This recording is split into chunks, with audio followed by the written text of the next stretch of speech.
Bonsoir. Le marchandage n'est pas seulement l'affaire des radins, tout le monde s'y met. Une voiture, une cuisine, des bijoux, des cadeaux de Noël, par temps de crise, tout se négocie. Quelles sont donc les techniques pour obtenir un rabais? L'État condamné à payer des amendes à des détenus pour conditions de vie inhumaines, surpopulation, insalubrité, violence, présence de rats. Enquête à Rouen, Troyes et Nouméa sur une mutinerie légale et silencieuse, un scandale français. Vague de suicides, manifestations, que se passe-t-il dans les usines chinoises qui fabriquent les iPhones, les iPads et des smartphones? Nous les avons infiltrés. Vous allez découvrir les conditions de travail et de vie des ouvriers. C'est un document exclusif. Bonsoir, bonsoir à tous. Nous sommes à une dizaine de jours de Noël. Les magasins ne désemplissent pas. Et vous le savez peut-être, le budget en moyenne pour ces cadeaux de fin d'année est de 346 €. Mais il existe des astuces pour faire baisser la note. Le procédé est très simple. Marchandez, négociez vos produits. C'est devenu une habitude pour certains d'entre nous qui comparent et traquent la bonne affaire. Objectif, gagner des dizaines, des centaines, voire des milliers d'euros sur le prix affiché.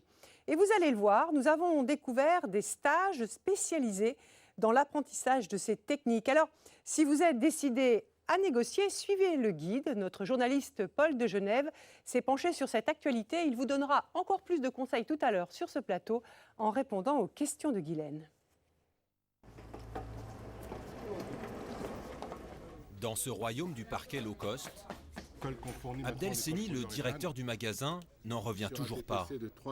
Il doit en permanence dégainer sa calculette. Elle est où ma calculatrice magique? Les clients ont changé. Ils veulent marchander encore et encore. Au mètre carré, vous pouvez me faire un prix peut-être? Si je fais moins cher... Avec le sourire. Non mais on va appeler le boss. Ou l'air grave. Je refais le devis, je vous montre la différence. Essayez de... Voilà. Du bout des lèvres. C'est possible d'arriver à 2000 avec les plaintes. Même les plus paisibles sont devenus impitoyables. Comme ce couple de retraités, Jean-Claude et Ghislaine sont venus acheter du parquet. Oui, pour lundi, évidemment. Et ils ne vont rien lâcher. Ah ouais. Donc, Ah ouais? C'est bien ou c'est pas bien, là? ça fait lourd, hein. Ça fait lourd. À la caisse, le couple va demander un rabais. Abdel fait sa première concession. Voilà. Ça vous fait exactement 29,99 € TTC. Ah ouais. Par les temps qui courent, non, un centime, c'est un centime, non? Oui. Non? Si on Vous le dites. convertit à un euro avec mon collègue. Mais Ghislaine veut encore plus. En fait, il vous a vendu ce produit. Et là encore, TTC. elle va gagner. Vous n'allez pas nous le faire moins, donc... On vous a déjà fait une petite remise. Ah oui. Non, bon, 450, ce serait bien, hein. 450 €. C'est de la folie, hein. C'est-à-dire que nous, on peut plus vendre maintenant. Allez, dites oui. D'accord, voilà. Super. C'est bien. On va. Ça En nous va quelques très bien. instants, le couple va économiser 150 €. Discuter les prix, ces retraités en ont besoin. Le pouvoir d'achat, il a baissé. Et nous, pour investir, pour avancer dans nos projets, on est obligé de négocier ou dans un endroit ou dans un autre, hein. Les Français seraient entrés en résistance pour défendre leur pouvoir d'achat. Leur cible, le prix, leur arme, la négociation. J'ai voulu comprendre ce phénomène. Comment les Français s'y prennent pour obtenir des rabais? Quelles sont les règles du jeu? Peut-on tout négocier? Et jusqu'à quel point peut-on faire baisser les prix? Découverte de cette France où marchander est devenu un mode de vie.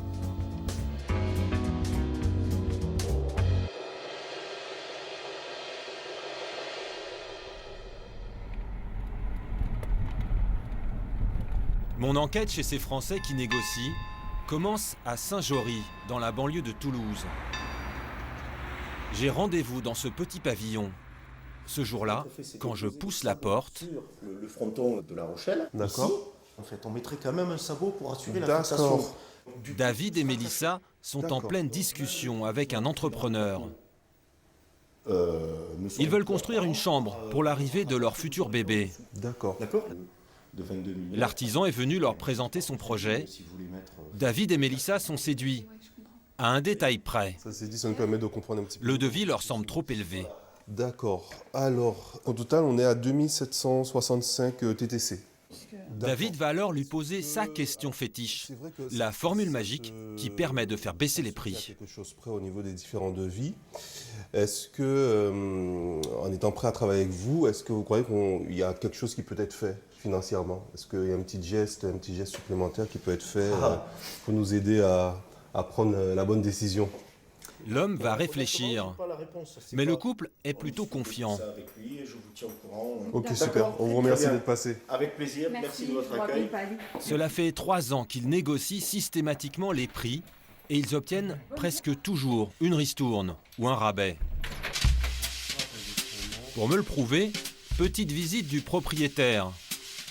Ils vont me montrer tout ce qu'ils ont négocié en seulement 3 mois, depuis qu'ils ont emménagé dans cette maison. Ça, c'est un combiné micro-ondes four. Et celui-là, il était à 280 et on l'a eu à 150. Il y avait le frigo qui était à l'affiche à 500 €, 499 si je me souviens bien aussi. Et on l'a eu à 400 €. La machine à laver a coûté 500 €, on l'a eu à 400 €. Ah oui, ça c'est pas mal ça, notre l'aspirateur. Et leur plus beau coup est au fond du cellier, c'est cet aspirateur. C'est le dernier modèle, on l'a eu à 250 €, donc moitié prix que le... C'est garanti 5 ans. En quelques mois, ils ont fait une économie de 579 €. Pour ce couple d'aides-soignants, c'est près d'un demi-mois de salaire économisé. Marchandés, David et Mélissa le font sur tous leurs achats et ils obtiennent de gros rabais. Avec l'arrivée du bébé, ils doivent aussi changer de voiture. Ils ont une petite citadine. Ils veulent passer à un modèle plus spacieux. Dans cette concession d'un grand constructeur français, ils ont repéré cette berline grise. Son prix ? 9 900 €. Ils vont tenter de le négocier. Je les accompagne en caméra discrète. Immédiatement, le vendeur va leur faire l'article.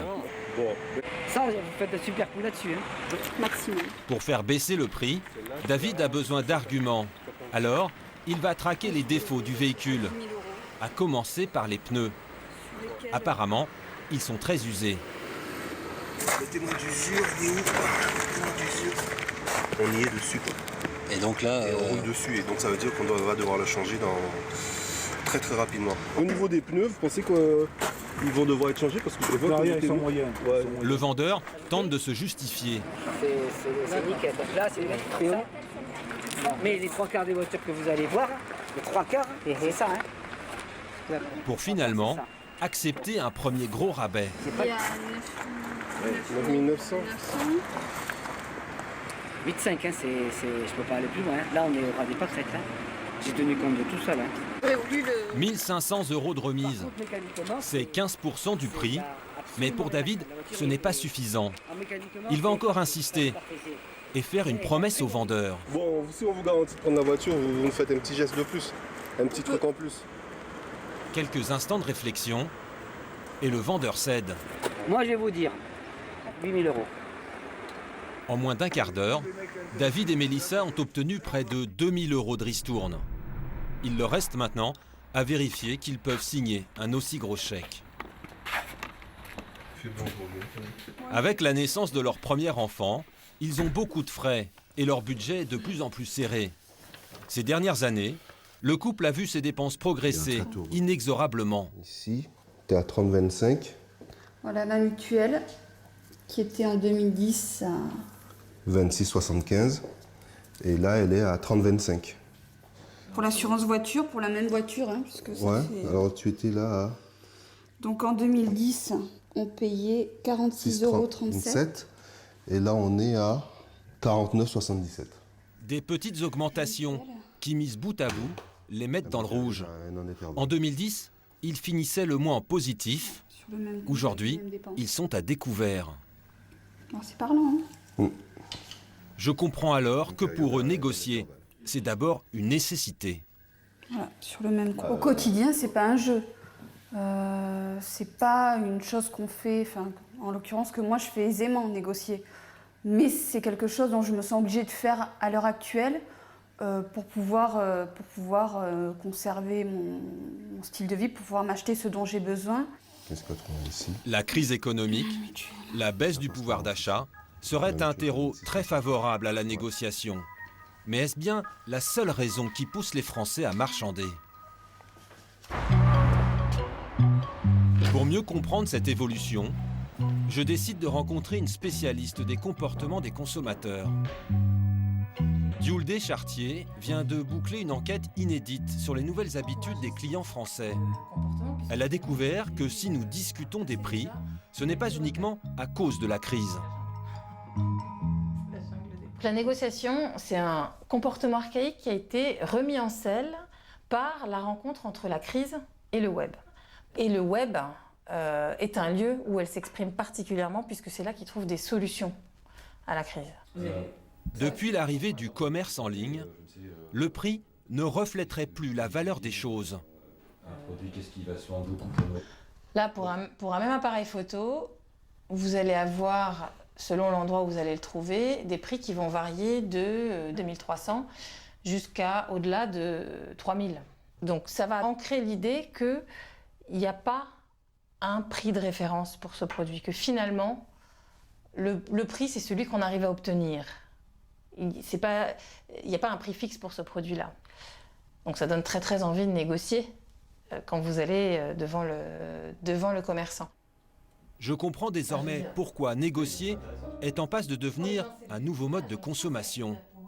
Une manière de vivre qui a ses adeptes et maintenant ses écoles. Ce jour-là, j'ai rendez-vous sur les hauteurs de Nice. J'ai décidé de m'initier à la négociation. Et je ne suis pas le seul. Ils sont une vingtaine à vouloir apprendre à négocier. Des commerciaux, des retraités, ou même des banquiers, comme Laurent. Quand il s'agit pour nous d'acheter des biens de consommation, c'est vrai qu'on a peut-être tendance à hésiter ou à avoir peur de le faire. Et on s'aperçoit que dans la vie d'aujourd'hui, avec la crise en plus en ce moment, c'est quelque chose qui se pratique et pourquoi pas s'y mettre nous aussi, quoi. Et notre professeure s'appelle Christine Morlet. Formée aux États-Unis, c'est l'une des rares spécialistes françaises dans ce domaine. Elle va tout de suite faire un sort à une idée reçue. Cette passion que j'ai pour la négo, parce que la négo, c'est tout sauf un combat. C'est tout sauf une guerre de tranchées. Et c'est malheureusement pas ce que pensent les Français. En France, on ne sait pas qu'est-ce que c'est que finalement négocier. C'est ça que j'aimerais. Pour nous faire découvrir les secrets d'une négociation, Christine va organiser un jeu de rôle. Le premier à entrer en scène, c'est Laurent, le banquier. Stéphanie a besoin d'un crédit. Alors, Laurent a besoin d'un crédit et c'est Stéphanie le banquier. Pour le mettre à l'épreuve, Christine lui demande de jouer un client qui vient à la banque avec sa femme négocier un prêt immobilier. Comment allez-vous? Écoutez, très bien depuis la dernière fois que nous sommes vus. Très vite, Laurent commet sa première erreur. Il laisse son interlocutrice prendre la main. Compte tenu de la baisse des taux, on est plutôt bien placé. On se situerait idéalement aux alentours de 4%. Hors assurance... Vous m'avez pas fait plaisir là. J'ai vu. Écoutez, voulez-vous que je vous fasse venir une boisson fraîche? Il vient de rater l'occasion de prendre l'ascendant. Pour être tout à fait clair, en regardant simplement... C'est celui qui va faire la proposition en premier et qui va prendre le leadership. Vous pouvez nous faire du 3%. Sur 15 ans, Laurent va ensuite faire un deuxième faux pas. Au-delà du taux, que pouvez-vous nous faire Non, là tu lui donnes la main. Si tu lui dis qu'est-ce que tu peux faire pour moi, il va te dire ma reconnaissance la plus totale. Non, demandez ce que vous voulez. de madame gratuite, bien sûr. Voilà. Pour Christine, il est temps de libérer Laurent. Bravo, super, bravo. Et de nous rappeler ce que nous ne devons jamais oublier. Qu'est-ce qu'on peut dire déjà? On peut dire que... Ce qu'il faudra retenir de cet exercice, c'est toujours dire ce que vous voulez, avoir réfléchi à ce que vous voulez en échange. Si vous faites les 4 000 €, qu'est-ce que vous voulez en contrepartie? Selon Christine Morlet, ces préceptes seraient applicables à tous les domaines. Il y en a partout des marges de manœuvre. Il y en a même chez le poissonnier, chez le boucher, il y en a partout, sauf qu'on n'ose pas les demander. Pourquoi? J'ai du mal à croire que je pourrais tout négocier. Je lui lance alors un défi. Peut-elle faire baisser les prix de mes cadeaux de Noël?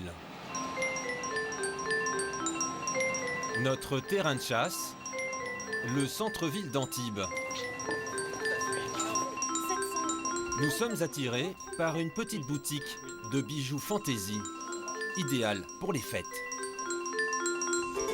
Bonjour.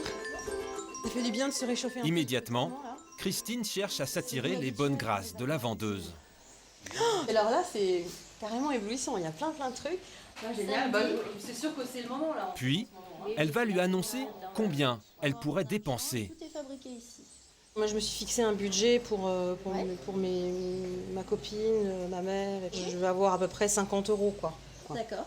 Alors, je vous laisse regarder tout ça. Je ne comprends pas la stratégie de Christine. Pourquoi avoir annoncé un montant d'achat avant même d'avoir choisi un bijou? Pour créer un intérêt, en fait, pour elle.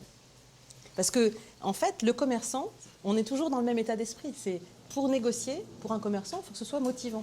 Elle fabrique elle-même ses produits. Désormais, la négociation peut commencer. Christine va chercher les produits sur lesquels une ristourne est possible. Est-ce qu'il y a des produits qui sont plus intéressants pour vous de négocier? C'est-à-dire des choses dont vous aimeriez vous séparer, par exemple, ou des choses qui se vendent moins bien et qui plairaient éventuellement à un client et sur lesquelles vous auriez une meilleure marge de manœuvre? J'ai des petites pièces comme ceci. Ok. Ça, je peux le faire à 19 €. Bah, c'est super. Au lieu de 39 €. Parce que c'est une fin de La commerçante est prête à faire 50% sur les bijoux de ce présentoir. Christine peut alors craquer pour ce petit bracelet. Les perles. C'est de la nacre, c'est très beau. Il y a celui-là qui me plaît bien aussi. Et ce n'est pas fini. Elle trouve son deuxième cadeau, ce collier de perles. Il coûte 39 €.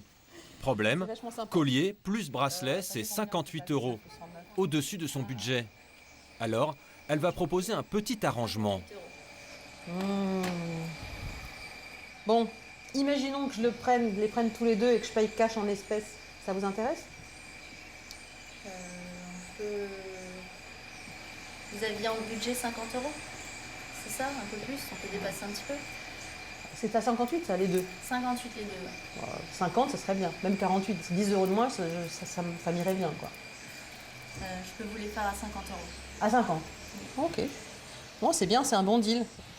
Ce qui a convaincu la commerçante, Je vais leur montrer. c'est que nous payons en liquide. Quand on paye cash à un commerçant, il n'y a pas de frais. Quand tu payes par carte bleue, tu as 3 à 4% de frais de banque. Donc le commerçant, il a de gagner en plus 4% sur le fait que je l'ai payé en espèces. C'est vraiment super gentil. Résultat de ce marchandage, Christine a payé 50 € au lieu de 78. Merci pour votre accueil et merci et bonne fête. Passez de bonnes fêtes Merci. également, merci. Au revoir, à bientôt. Et la démonstration n'est pas terminée. Elle va maintenant me montrer que je peux également obtenir des rabais sur les produits alimentaires, des articles sur lesquels presque personne n'imagine négocier. Cette fois-ci, nous entrons en caméra discrète chez ce caviste. Elle va jouer une cliente très déterminée à acheter. Ça me transperce. En fait, on cherche un petit champagne pour les fêtes de Noël. Là, on est une quinzaine à table pour le 24 et puis après. Qu'est-ce que vous aimeriez comme champagne? En fait, ça va dépendre un peu de ce que vous nous proposez au niveau qualité. On ne sait pas trop, parce qu'on ne s'y connaît pas trop en champagne. Il nous recommande cette bouteille. Super. 31 €. Lui, il est né à... Pour faire baisser le prix, nous lui faisons miroiter une grosse commande, au moins 12 bouteilles. Nous, on pensait plutôt en prendre un carton de 12, hein, parce qu'ils sont des bons buveurs chez nous. Vous nous offrez 2 bouteilles sur les 12 ? Si on les prend, ça nous ferait un budget de 310 € si on en prend 12 bouteilles de celui-là, c'est ça? Ouais. Ah bah, ce serait cool, ça. Hein. Ouais, c'est un beau geste. Ah ouais, génial. Je peux pas faire autrement. Ah bah attends, déjà là, c'est vachement bien. Le caviste s'excuse même de ne pas faire mieux. Cette fois-ci, nous avons fait 62 € d'économie. Bonne soirée. Et même quand le commerçant ne baisse pas ses prix, il offre souvent un petit quelque chose. Dans ce magasin de cadeaux, Christine s'intéresse à cette boîte à bijoux. Elle tente de négocier. 49. Là, on est dans des prix raisonnables. Et si on en prend 3, vous nous faites une petite remise sur les 3? Cette fois-ci, le patron refuse de baisser son prix, mais à la place, il va nous faire un cadeau. On ne fait jamais de remise. Parce Sur qu'on certains évite de produits. solder ou de faire des prix. Par contre, on fait des cadeaux. Bonne nouvelle. Par exemple, ce bijou d'une valeur de 18 €. Un bon cadeau. C'est un joli cadeau pour une petite fille. J'ai désormais 2 certitudes. Tout se négocie et presque tout le monde le fait. Mais en quittant Christine Morlaix, je m'interroge. Face à la déferlante de ces nouveaux négociateurs, comment les commerçants organisent leur riposte? Il y a un secteur où la guerre du marchandage fait rage. Les produits de haute technologie. Et les grands réseaux de distribution ne sont pas épargnés. Je me rends dans l'une de ces boutiques, en première ligne dans cette bataille. Les vendeurs comme Nelson y sont confrontés en permanence. Bonjour. Bonjour. 8 fois sur 10, leurs clients négocient. Et voici comment ça se passe. Cette cliente veut acheter un caméscope de grande marque. Et donc en prix, vous avez donné 629 €. Voilà, 629. D'accord. Mais sur Internet, elle l'a vu beaucoup moins cher. Elle a même noté scrupuleusement le prix de la concurrence. Donc nous, on est allé voir sur Internet, bien sûr.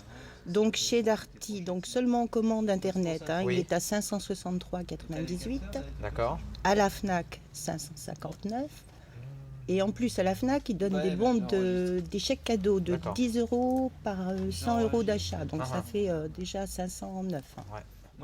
Sur ce produit, il a une marge de manœuvre de 10%. Nelson va pouvoir baisser son prix de 60 €. Ouais, meilleur tarif que je puisse vous faire, madame, c'est 570 €. Et voilà. La concurrence d'Internet. C'est la hantise de Laurent, le patron du magasin. D'autant que pour marchander, les clients ont désormais à leur disposition des petits outils très simples. Alors voilà, je vais vous montrer un exemple de comparaison en temps réel. Comme ce comparateur de prix que l'on peut télécharger sur son téléphone. Il suffit de scanner le code barre pour voir tous les prix d'un même produit. Vous voyez là, ce produit au niveau national est vendu. On va aller voir, voilà, là on a une liste de prix de la concurrence. Donc ça va de 99 € jusqu'à 69 €. Alors que nous on le vend 89 €. Donc forcément, on est amené à renégocier le prix affiché en magasin. Laurent ne veut pas s'aligner sur ses concurrents d'Internet, pour une raison étonnante. Si on affiche directement un prix avec une remise importante, on n'aura plus de marge de négociation et le client peut repartir frustré ou déçu. Aujourd'hui, il y a des clients, si on n'en a pas fait un effort, aussi minime soit-il, même si c'est quelques euros, qui ne feront pas l'achat. Les commerçants se gardent donc une petite marge de manœuvre. En poursuivant mon enquête, je découvre que certains vont beaucoup plus loin. Ils gonfleraient artificiellement leur prix pour ensuite négocier. Cette pratique porte même un nom, la vente à la remise. Et sur les forums, ils sont nombreux à s'en plaindre. Dans leur collimateur, les vendeurs de meubles et de cuisine. Je veux comprendre comment les clients se font duper. Direction cette zone commerciale. Équipé d'une caméra cachée, je me rends dans une grande enseigne d'ameublement. Et je fais mine de m'intéresser à ce canapé blanc. Une vendeuse m'aborde et quand je lui demande le prix, elle m'annonce un montant très élevé. 8 et 8, 16, 2, 3, 4, 4660 €. 4660 €. Avant de m'appâter. Il a eu un prix publicité, mais qui s'est déjà arrêté début octobre. D'accord. Vous l'avez peut-être vu à ce moment-là. Ça le faisait à combien? Il était à 3690 €, je crois. D'accord. Ouais, c'est dommage. Ouais, c'est ça. Moins d'un mois après. Je mords volontairement à l'hameçon. D'accord. Il n'y a pas moyen de bénéficier de la promo. Vous pouvez passer votre commande aujourd'hui? Oui, c'est c'est réalisable oui, c'est réalisable, oui, bien sûr. On commande maintenant? Je passe le petit coup de téléphone, je regarde pour le délai et je vous dis ça tout de suite. Si je me décide tout de suite, la vendeuse semble prête à faire un geste. Elle va à son bureau, passe un coup de téléphone et après quelques instants de réflexion, elle m'annonce une très grosse remise. Je pourrais vous laisser à 3 580 € livré et installé au lieu de 4 660. Près de 1 000 € de rabais. La vendeuse semble m'avoir fait une faveur. En réalité, il s'agit d'un scénario très bien rodé. Voilà ce que va me révéler Charles, un ancien vendeur de canapés à qui je montre ces images. Quand elle dit qu'elle va voir, elle sait qu'elle peut encore baisser. C'est simplement, je dirais, revenir en disant oui, pour vous, je vais vous le faire. C'est exceptionnel, normalement je ne peux pas le faire, mais pour vous, je vais le faire. Et si le client hésite, il y a toujours un deuxième acte. Si vous achetez, il va chercher le bon de commande. Si vous n'achetez pas, là, il fait intervenir une deuxième personne qui est très souvent un responsable d'achat ou un responsable de magasin ou le directeur du magasin. 1660. Pendant ma négociation avec ce marchand de meubles, il va se passer exactement ce que décrit Charles. Entre le 21 et le 26 janvier, donc ça fait une livraison. Car à la vendeuse, je donne l'impression de ne pas être décidé. Vous pensez je peux espérer, parce que c'est un peu au-dessus de mon budget. Qu'est-ce que vous avez comme budget? Dites-moi tout, hein, on va regarder. Moi, au-dessus de 3 000 €, ça fait beaucoup. Est-ce que 3 000